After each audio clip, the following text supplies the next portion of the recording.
বিশেষ অনুরোধ, আমাদের চ্যানেল ব্ল্যাক ইনভেনশন মুভিজকে সাবস্ক্রাইব করুন, কারণ আপনাদের সহযোগিতা এবং ভালোবাসা আমাদের জন্য একান্তই কাম্য। এখন থেকে আমাদের অডিও স্টোরিজ শুনুন স্পটিফাইতেও।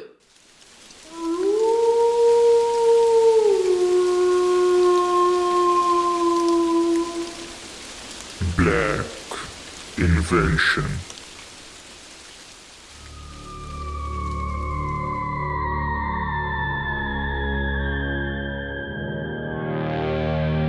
সকলকে স্বাগতম জানাই ব্ল্যাক ইনভেনশন মুভিজ অডিও স্টোরিতে। আজকের গল্প টিএম অরিজিনালস প্রেজেন্স বিভূতিভূষণ বন্দ্যোপাধ্যায়ের লিখিত গঙ্গাধরের বিপদ।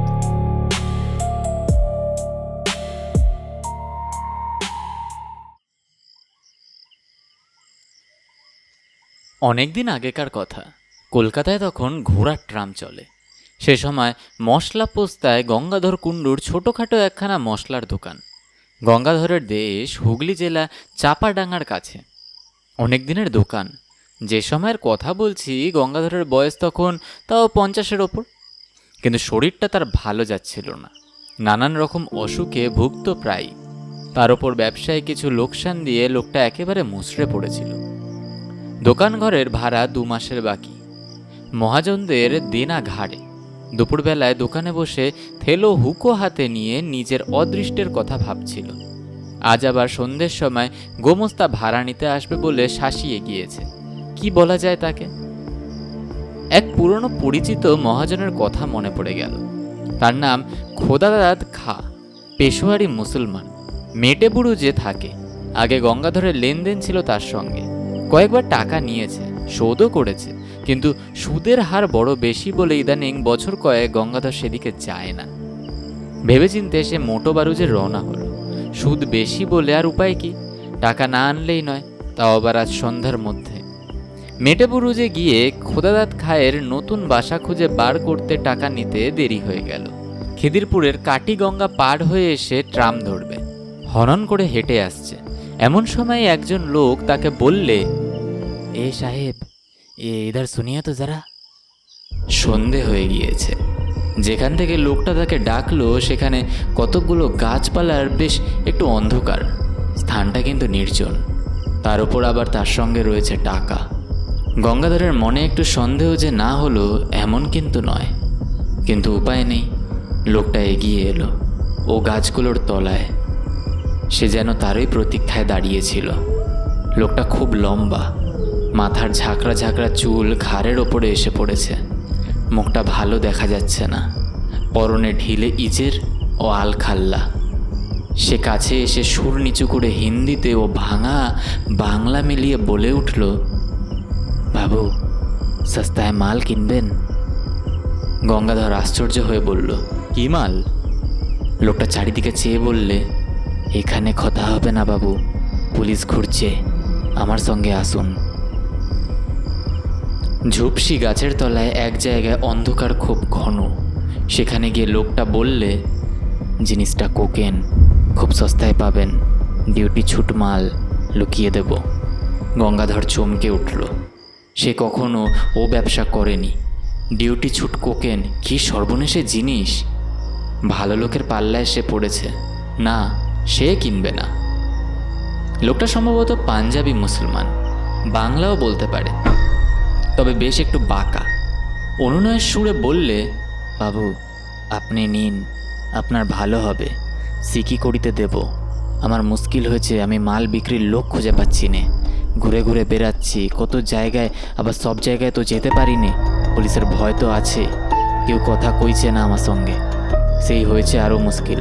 হঠাৎ শহরে এত পুলিশের ভয় হলে যে কেন বাবু, তো আমি বুঝতে পারিনি।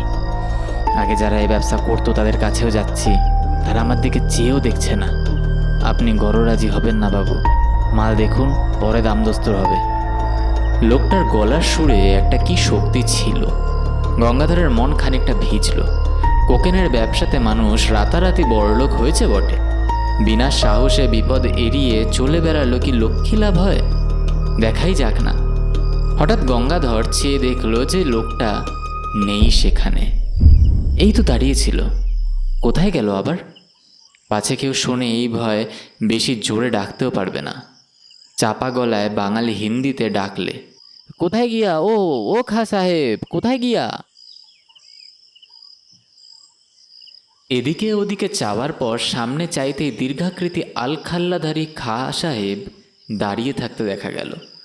গঙ্গাধর বললে, জলদি চলো, অনেক দূরে জানা হোগা, জলদি চলো। কি একটা যেন ঢাকবার জন্য লোকটি প্রাণপণে চেষ্টা করছে। আমার সঙ্গে এসো, মাল দেখাবো। দুজনে কাটিগঙ্গার ধারে ধারে অনেক দূরে গেল। মাঝে মাঝে জোয়ার নেমে যাওয়াতে বড় বড় ভড় ও নৌকো কাদার ওপর পড়ে আছে। দু একটা করাতের কারখানা, তাও দূরে দূরে জলের ধারে নানা চাঁদা কাটার বন। পেছনে অনেক দূরে খিদিরপুর বাজারের আলো দেখা যাচ্ছে। পথে যেতে যেতে খা সাহেব একটা বড় অদ্ভুত প্রশ্ন করলে। গঙ্গাধরের দিকে চেয়ে বললে, আমায় আমায় দেখতে পাচ্ছ তো? কেন পাবো না? এমন বয়স এখনো হয়নি যে এই সন্ধ্যাবেলাতে চোখের ঠাউর হবে না। একবার গঙ্গাধর জিজ্ঞাসা করলে, তা সাহেব, তোমার ডেরা কোথায়? লোকটা চকিতে পেছনে ফিরে সন্দিগ্ধ দৃষ্টিতে চেয়ে বললে, কেন, সে তোমার কি দরকার? পুলিশে ধরিয়ে দেবে ভাবো? এরূপ যদি ভেবে থাকো তবে ভালো হবে না যেন। মাল দেবো, তুমি টাকা দেবে, মাল নিয়ে চলে যাবে। আমার বাসার খোঁজে তোমার কি কাজ? লোকটার চোখের চাউনি বড় অদ্ভুত। গঙ্গাধর অস্বস্তি বোধ করল। খুব ভালো দেখা যায় না, কিন্তু ওর দুই চোখ যেন ইস্পাতের ছুরি ঝলসে উঠল। না, তার সঙ্গে টাকা রয়েছে। এই অবস্থায় একজন সম্পূর্ণ অপরিচিত অজ্ঞাত কুলশীল লোকের সঙ্গে একা এই সন্ধ্যাবেলাতে সে এত দূর এসে পড়েছে। লোভে মানুষের জ্ঞান থাকে না, তার ভেবে দেখা উচিত ছিল। কিন্তু যখন এসেইছে তখন আর চারা নেই কোনো। বাড়বে কমবে না, ছুরি বার করে বসলে তখন আর তার কোনো উপায় থাকবে না। অনেক দূরে গিয়ে মাঠের মধ্যে একটা গুদাম ঘর, একটা গাছের গুড়ি পড়ে আছে। গুদাম ঘরের দরজা থেকে একটুখানি দূরে। তার উপর গঙ্গাধরকে বসতে বলে লোকটা যে কোথায় যেন চলে গেল। গঙ্গাধর বসে চারিধারে চেয়ে দেখল। গুদাম ঘরের আশেপাশে সর্বত্র আগাছার অনুচ্চ জঙ্গল। নিকটে কোথাও লোকজনের সারা শব্দ পর্যন্ত নেই। অন্ধকার হলেও মাঠের মধ্যে বলে অন্ধকার তত ঘন নয়। সেই পাতলা অন্ধকারে চেয়ে দেখে গঙ্গাধরের মনে হলো গুদামঘরটা পুরনো এবং যেন অনেক কাল অব্যবহার্য হয়ে পড়ে আছে। বাঁশের বেড়া খসে পড়েছে জায়গায় জায়গায়, চালের খোলা উড়ে গিয়েছে মাঝে মাঝে। সামনের দৌড়টা উই ধরা, ভেঙে পড়তে চাইছে যেন। গঙ্গাধরের কেমন একটা যেন ভয় হলো। কেন সে এখানে এলো এই সন্ধ্যায়? এরকম জায়গায় একা মানুষ আসে, বিশেষ করে এতগুলো টাকা সঙ্গে করে? সে আসতো না কখনোই। সে কলকাতায় আজ নতুন নয়, তার উপরে ঝুনো ব্যবসাদার, বাংলাদেশ থেকে নতুন আসেনি।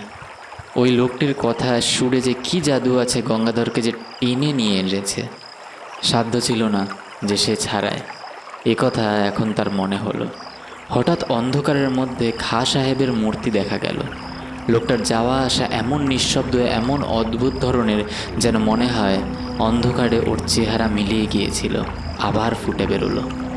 কোথাও যে চলে গিয়েছিল এমন মনে হয় না। পাকা আর ঝুনো খেলোয়াড় আর কি। খা সাহেব ডোর খুলে গুদাম ঘরে ঢুকলো। গঙ্গাধরকে যখন পেছনে আসতে বলল তখন ভয়ে গঙ্গাধরের হাত পা ঝিমঝিম করছে, বুক টিপ টিপ করছে। এই অন্ধকার গুদাম ঘরের মধ্যে নিয়ে গিয়ে ঠিক ও লোকটা ওর ওই লম্বা লম্বা হাত গলা টিপে ধরবে কিংবা ছুরি বুকে বসাবে, সেই ফন্দিতে এত দূরে ভুলিয়ে এনেছে। লোকটা নিশ্চয়ই জানতো যে তার কাছে টাকা আছে, অনুসন্ধান রেখেছিল। কে জানে, খোদা খায় লোক। গঙ্গাধরের কপালে বিন্দু বিন্দু ঘাম দেখা দিলে। একবার সে ভাবলে দৌড়ে পালাবে, কিন্তু সে বুড়ো মানুষ। এই জোয়ান পাঞ্জাবি মুসলমানের সঙ্গে দৌড়ের পাল্লায় তার পক্ষে পেরে ওঠা অসম্ভব। কলের পুতুলের মতো গঙ্গাধর গুদাম ঘরের মধ্যে ঢুকলো। আশ্চর্য, গুদামের ওদিকের দেওয়ালটা যে একেবারে ভাঙা। গুদামের সর্বত্র দেখা যাচ্ছে সেই অস্পষ্ট অন্ধকার। এক জায়গায় দুটো খালি পিপে ছাড়া কোথাও কিছু নেই। মাকড়সার জাল সর্বত্র অন্ধকারে দেখা যায় না বটে, কিন্তু নাকে মুখে লাগে। একটা কীরকম ভ্যাপসা গন্ধ গুদামের মধ্যে। মেঝেটা স্যাঁতস্যাঁতে, কতকাল এর মধ্যে যেন মানুষ ঢোকেনি। এদিকে আবার খা সাহেব কোথায় গেল? লোকটা থেকে থেকে যায় কোথায়? অল্পক্ষণ মিনিট দুই হবে, কেউ কোথাও নেই, শুধু গঙ্গাধর একলা। আবার সেই ভয়টা হলো, কেমন এক ধরনের ভয়, যেন বুকের রক্ত হিম হয়ে যাচ্ছে। এই বা কীরকম ভয়! আর গুদাম ঘরটার মধ্যে কনকনে ঠান্ডা হাওয়া যেন একটা স্রোত বইছে মাঝে মাঝে। মিনিট 2 পরেই খাঁ সাহেব এই তো আধ অন্ধকারের মধ্যে সামনে দাঁড়িয়ে। হঠাৎ একটা অদ্ভুত শব্দে এসে কথা বলল। খাঁ সাহেব বললেন, তুমি কালা নাকি? এতক্ষণ কথা বলছি শুনতে পাচ্ছ না? কথার উত্তর দিচ্ছ না কেন? কোকেন যে জায়গায় আছে বললাম তো, তা দেখতে পেয়েছো? সাবলের চার দিয়ে তুলতে বললাম পিঁপড়ে দুটো, হাঁ করে সঙের মতো দাঁড়িয়ে কেন?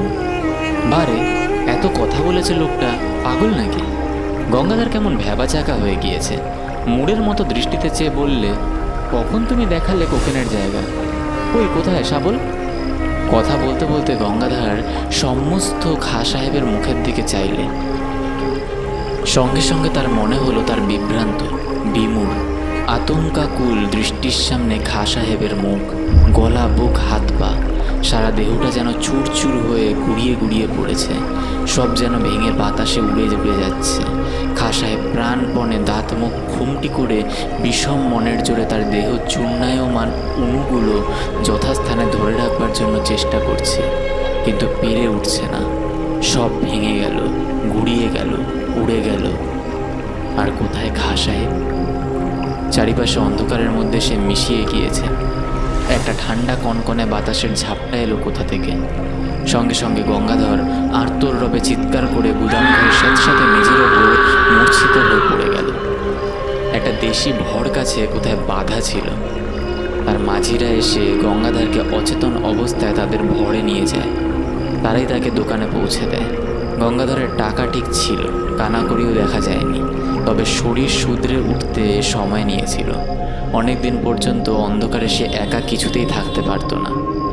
মাস 2 পরে মেটে বুড়ুজে খোদাদাত খাঁর কাছে টাকা শোধ দিতে গিয়ে গঙ্গাধর টাকা নিয়ে যাওয়ার দিন কি ঘটনা ঘটেছিল সেটা বললে। খোদাদাত খাঁ গল্প শুনে গম্ভীর হয়ে গেল। খানিকক্ষণ চুপ করে থেকে বলল, শাহজি, ও হলো আমির খাঁ। চোরাই কোকেনের খুব বড় ব্যবসাদার ছিল। আজ বছর 15 আগেকার কথা। রমজান মাসে বেশ কিছু মাল হাতে পায়।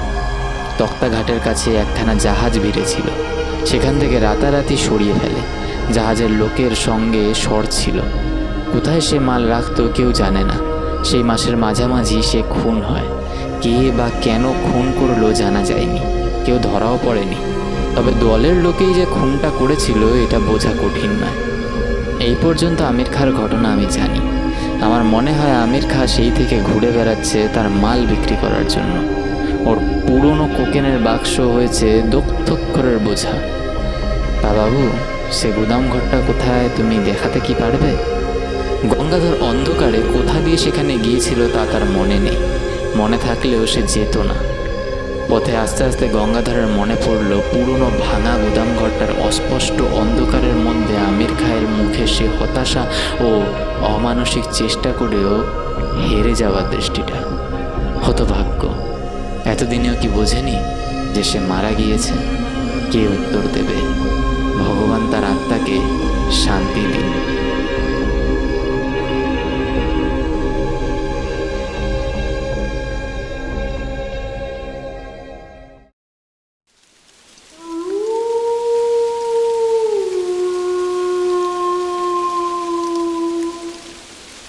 Black invention.